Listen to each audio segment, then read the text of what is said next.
This is your monthly update on what's been happening in the watch world. We're going to be exploring tariffs, potential price increases, and then we're also going to be exploring what new watches have been launched, including the new release where Seiko is trolling Rolex. Let's get the dirty stuff out of the way and let's talk about the tariffs. So Donald Trump has imposed a 39% tariff on everything made in Switzerland, apart from pharmaceuticals. There was already a 10% tariff on stuff going from Switzerland to America. The original idea was that was going to increase to 31%, but that was put on a 90-day suspension. But that has all been changed and there is now a 39% tariff. However, this is a very serious situation for us in the watch industry and us as watch collectors or watch enthusiasts, because this puts a very serious threat on the watch industry, especially those based in Switzerland. But if you think the Swiss is the hub for watchmaking, and so even if a watch brand isn't based in Switzerland, part of their supply chain will be going through Switzerland. So pretty much every brand in the world, apart from maybe Seiko, will be impacted by this tariff. Now, the big challenge around this is the fact that the watch industry was already in a challenging position as it is. Sales of watches has plummeted massively, and a big reason for that is China. China is the second largest watch market in the world, just behind America, and the Chinese just aren't spending money. They're choosing to save money because their property market has completely crashed. There are emerging markets around the world like India that watch brands are eyeing up as potential and seeing a big opportunity for growth, but that takes time and money. So the fact that the watch industry has lost China and can potentially lose America is really damaging. WatchPro reported a massive spike in exports from Switzerland to America when Donald Trump announced a 10% tariff. In April, the value of exports to America rocketed by 50% to 851 million Swiss francs. However, that absolutely plummeted in May, falling all the way back to 268 million Swiss francs, which is even a 25% drop on the previous year. Now, the 10% tariff was a challenge on its own. A lot of watch brands either sucking it up or spreading the cost or the hit across their supply chain. A lot of the larger brands just increased their prices, but that isn't something that can continue forever. One, the increased prices mean that people are less likely to buy the products, but two, sucking up the costs just eats into the operating profit and means that watch brands can't innovate, can't then develop new products. The 39% tariffs, however, have an even greater impact because that isn't something that can just be sucked up, either by the brands, the industry, or the consumer.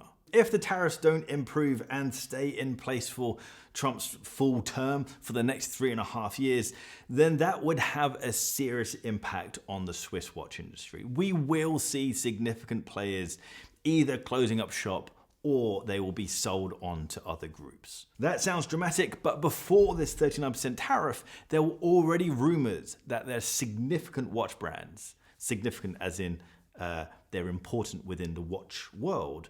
These brands are already in trouble and close to closing up shop. So this 39% would just kill them. Let's talk about something more positive, new watches. There's been a whole host of new watches, loads of colorful stuff, nothing innovative. No, nothing innovative, just colorful. So we've got a couple of new IWC chronographs. This is part of IWC's Colors of Top Gun, taking colors from the world of naval aviation and then working with Pantone to develop these colors into these colorful ceramic watches. This is IWC Pilot's Chronograph Top Gun Miramar. This blue is kind of a washed out, subdued, not quite a baby blue, kind of feel like a washed out denim-y blue. The Top Gun ceramic version costs £11,000. However, they've also done this dial and bracelet on a stainless steel version. This is a Pilot's Chronograph 41mm in stainless steel and also comes with that color matched rubber strap. This version costs £5,900 and also has a display caseback. Next up, we have a new moon swatch. That's kind of a monthly thing, really, isn't it? It's this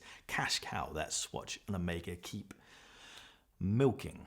However, this version is the most complicated moon swatch yet. Not only does it have a moon phase, but it also has an earth phase on it. The subdial at 2 o'clock is the moon phase, and these moons are covered in Omega's Moonshine Gold. And then over at the 10 o'clock subdial, we have the earth phase, and the seas within the earth light up under a UV light, along with a little message from Snoopy just underneath.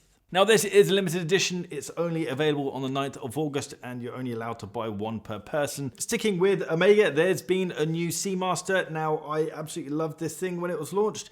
Posted that on Instagram and it turns out I was kind of on my own with that love for this watch. A lot of you guys seem quite annoyed by it, but the little tweaks I do like. This is a standard Omega Seamaster, but it has the updated domed sapphire crystal. It's got a flat matte black dial, which I love, and it's in the no date format. It comes on either a mesh bracelet or an orange rubber strap, and then on the dial on the 12, 3, 6, and 9, we have orange accents along with that second hand. Yes, this isn't groundbreaking. It is just a done watch with a couple of tweaks to it. But that's kind of what the watch industry is in. It's in this state of just fiddling around and not doing a mass of innovation.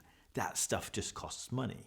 I do really like the new bracelet that Omega are doing with their Seamasters. It feels a little more vintage, but it's also solid. It feels more characterful than the very dated linked bracelet that they have. That being said, this watch would look absolutely killer on a single piece nylon strap like the ones we sell over at barkandjack.com. Get this watch on a black single piece nylon strap and it will bring out that orange even more and those white details. It would make the whole watch pop just that little bit more. Check out the straps that we have over at barkandjack.com. Now sticking with the Swatch group, we're going to have a quick look at Blancpain. They've launched a new 50 Fathoms, but it's nothing like what we want. This is a new Blancpain 50 Fathoms Tech. This is a 45mm wide titanium diver that costs £19,000 and only comes on a rubber strap, and you can only use proprietary rubber straps with this watch.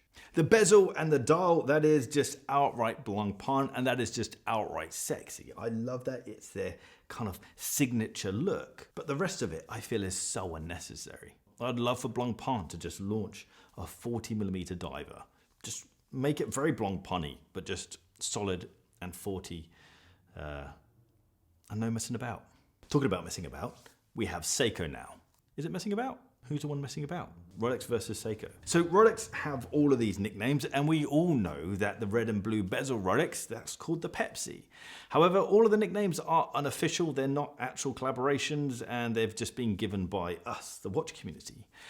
Now, Seiko have launched a Seiko 5 that is in collaboration with Pepsi. They have the official Pepsi watch. There's two watches within this lineup and they're both limited to 7,000 pieces, but that's quite a big run of watches. So we've got a dive watch, a 38mm dive watch that is stainless steel, and this has the Pepsi dive bezel. It has a silver white dial and with blue accents on the dial and the hands. This is going to cost £330. There's also this all black version, which is a GMT Seiko 5. This is a stainless steel case with this hardened black coating on it, and then we also have this blacked out dial, this Pepsi GMT bezel insert, and then the blue details on the dial as well. This is a larger size at 42.5mm wide, and this one costs £470.